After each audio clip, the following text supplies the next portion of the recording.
வணக்கம். இன்னைக்கு நம்ம பார்க்க போறது பாத்தீங்கன்னா புரட்டாசி மாசம் ஸ்பெஷல் கிரேவி தான் பார்க்க போறோம்.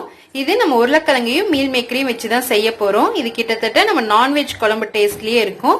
வாங்க இது எப்படி செய்யறதுன்னு பார்க்கலாம். ஃபர்ஸ்ட் நம்ம ஒரு 3 உருளைக்கிழங்க நல்லா வேக வச்சுட்டு தோல் உரிச்சிட்டு கட் பண்ணி வச்சிருக்கோம். அடுத்து 100 கிராம் அளவுக்கு மீல் மேக்கரை நல்லா சுடு தண்ணியில போட்டு ஒரு 2 நிமிஷம் மூடி வச்சுட்டு நல்லா பச்சை தண்ணி ஊத்தி நல்லா அலசி புழிஞ்சு வச்சிருக்கோம். வாங்க இது எப்படி செய்யறதுன்னு பார்க்கலாம். இப்போ ஒரு கடாயில 2 ஸ்பூன் அளவுக்கு எண்ணெய் ஊத்திக்கோங்க. எண்ணெய் காஞ்சோன்னு நம்ம 1 ஸ்பூன் சோம்பு, பட்டை, கிராம்பு, ஒரு ஸ்டார் பூ இது எல்லாத்தையும் நம்ம போட்டுக்கலாம். கூட ஒரு பிரிஞ்சி இலையும் சேர்த்திக்கோங்க.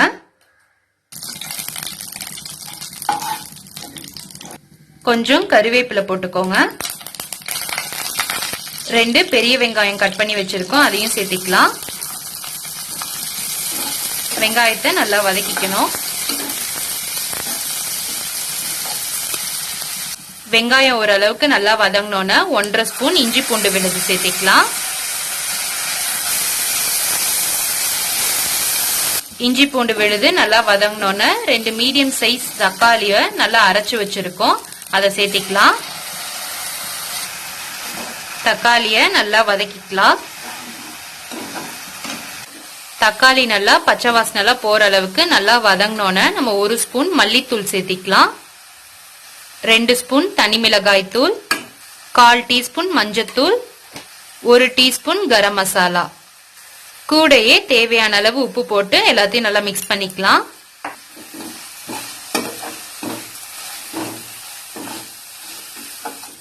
இது மாதிரி நல்லா ஒரு பெரட்டி விட்டுட்டு நம்ம கிரேவிக்கு தேவையான அளவு கூட தண்ணி சேர்த்திக்கலாம்.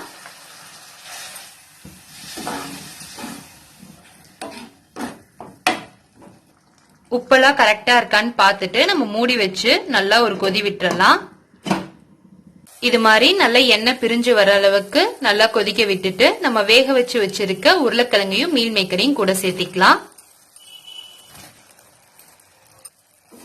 நல்லா பெரட்டி விடுங்க.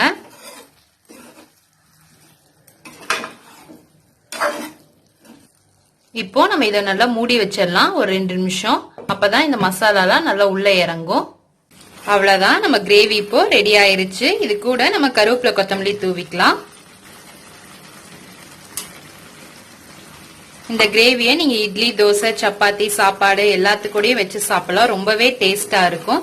இது ரொம்பவே ஈஸியாவும் செஞ்சிடலாம். 10 நிமிஷத்துல நீங்க செஞ்சிடலாம். இது மாதிரி நீங்களும் ட்ரை பண்ணி பாருங்க. ட்ரை பண்ணி பார்த்துட்டு எப்படி இருக்குன்னு கமெண்ட்ஸ்ல சொல்லுங்க. மறக்காம நம்ம சேனலை சப்ஸ்கிரைப் பண்ணிக்கோங்க.